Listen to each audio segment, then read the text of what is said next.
जय श्री कृष्ण। राधा राधे दोस्तों। स्वर्ग और नर्क, क्या ये केवल मृत्यु के बाद मिलने वाला स्थान है या फिर हमारे कर्मों का परिणाम?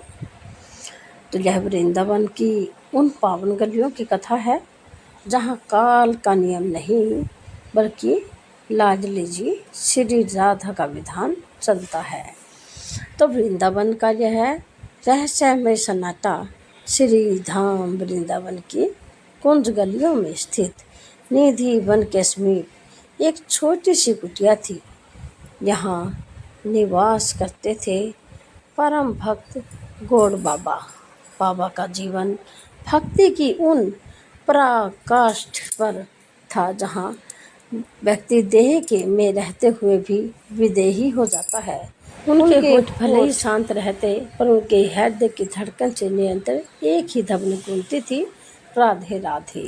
एक ठंडी संध्या जब यमुना की लहरें शांत थी तो बाबा की कुटिया में सन्नाटा छा गया। बाबा अचेत पड़े थे, नाड़ी शांत थी, शरीर बर्फ सा ठंडा पड़ चुका था और प्राण पखेरु उड़ने ही वाले थे।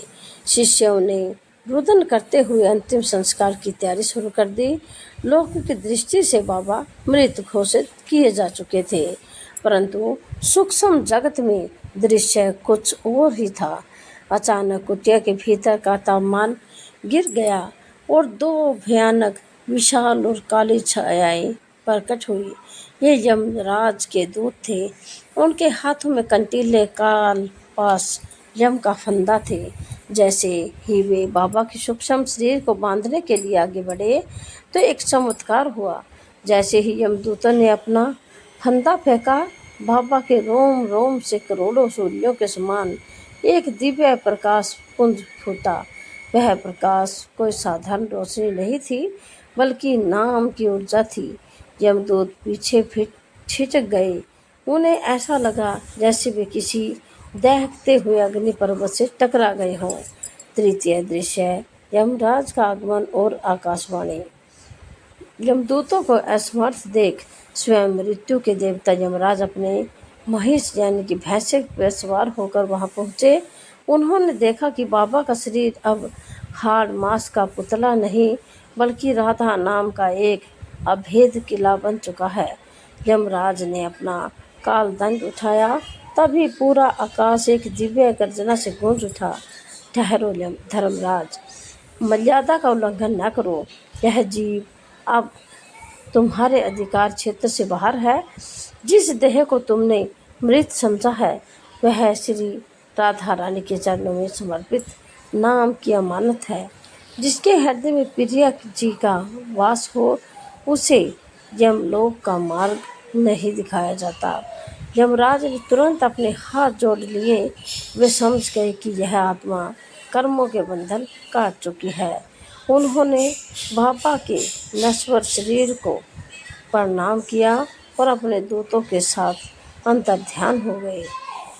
इधर कुटिया में जहाँ शिष्य विलाप कर रहे थे, अचानक बाबा के हाथ की उंगलियां हिली। उनके चेहरे पर एक अलौकिक मुस्कान छाई और आंखों के कोरों से प्रेम अश्रु बह निकले। शिष्यों की खुशी का ठिकाना न रहा।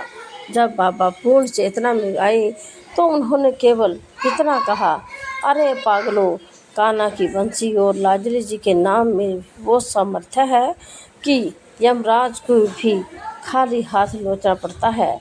नाम का कवच कभी टूटने न देना। गौड़ बाबा की यह सत्य घटना हमें सिखाती है कि नाम जब कोई सामान्य क्रिया नहीं बल्कि एक दिव्य सुरक्षा चक्र है।